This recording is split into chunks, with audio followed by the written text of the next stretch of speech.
Would you like to know more?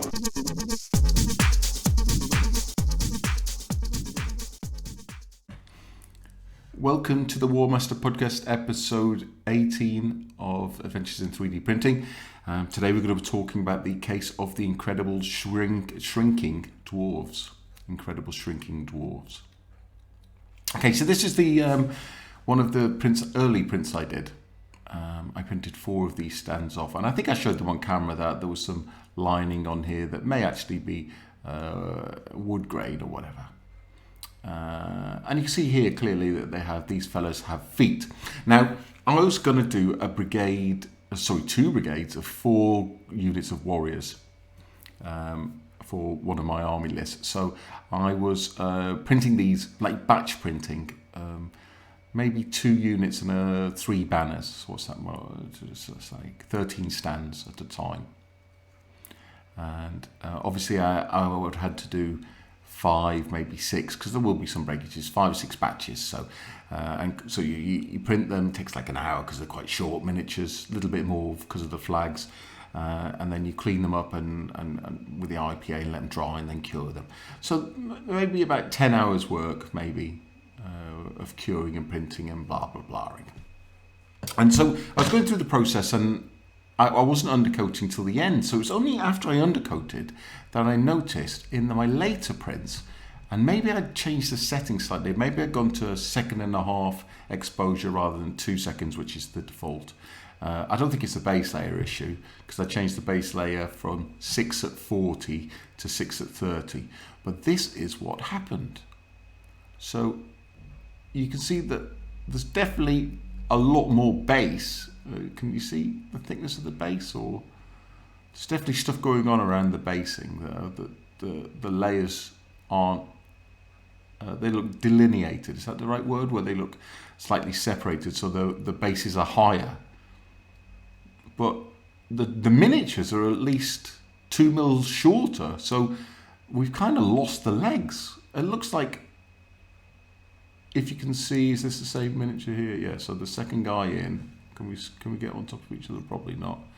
The second guy in, if we take it from his like a quarter of the way of the shield upwards, the rest of the miniature looks right, but the bottom quarter of the miniature's gone. I don't know if he's been folded into the base or what's happened. So I've printed a lot of these dwarves off, and now it looks like they're going to be bin fodder, unfortunately, the majority of them, because these are no good to me. I don't know what's going on with the base. I'm pretty sure that the base was 6 at 30 rather than the base here is 6 at 40. So it just goes to show you, I mean, when the default settings are 6 at 40, you think, well, that sounds a lot. And then this was 2 seconds per. And I thought, well, you mess around and you think, oh, you listen to 1 million people on the internet and they say, I do this with this and I do that with that. At the end of the day, if they've come and said that we've tested this machine and it should be run at this with these settings, it looks like it's moving to the left there, doesn't it? Or the right, if we turn with it, we're standing behind it, because it looks like there's like layer shifts going on and all kinds of things. So these are roadkill now, aren't they? There's like layer shifts. There's the base is thicker than it should be. The miniatures are shorter than they should be. Wow. Again, there are an absolute bin bag full of these. So even though this is a slightly less bad one, because we've got a little bit of foot, but again, base seems not much bigger, to be fair. Maybe a few layers bigger, but the miniature's definitely shorter. We seem to have lost the bit at the foot, bizarrely.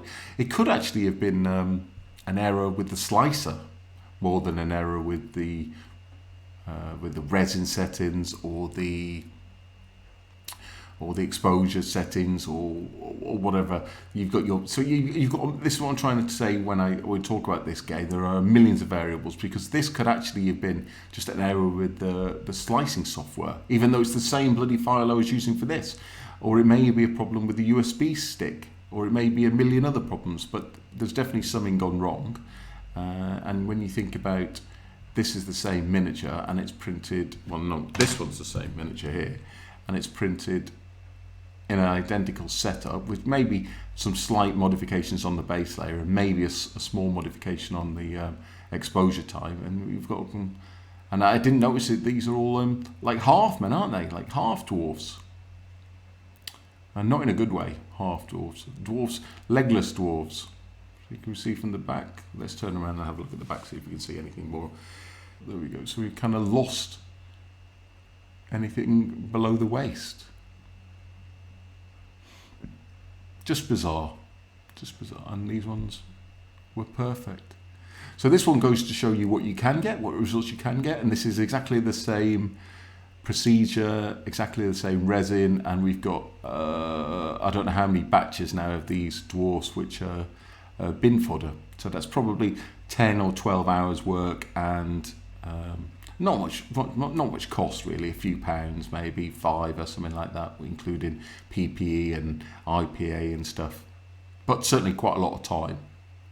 So yeah, hopefully we'll have a more positive video tomorrow, and hopefully this just goes to show yeah, some of the pitfalls. I'm not sure I found a solution for this. If I find one, I will certainly let you know.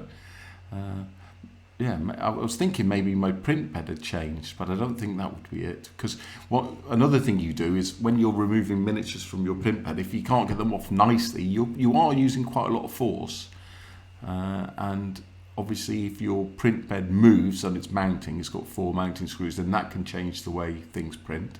So you have to remount, tighten it, and re-level and stuff. So anyway, this is episode 18, not quite as positive a one as we had in last week, but it's all. I'm not hiding anything from you.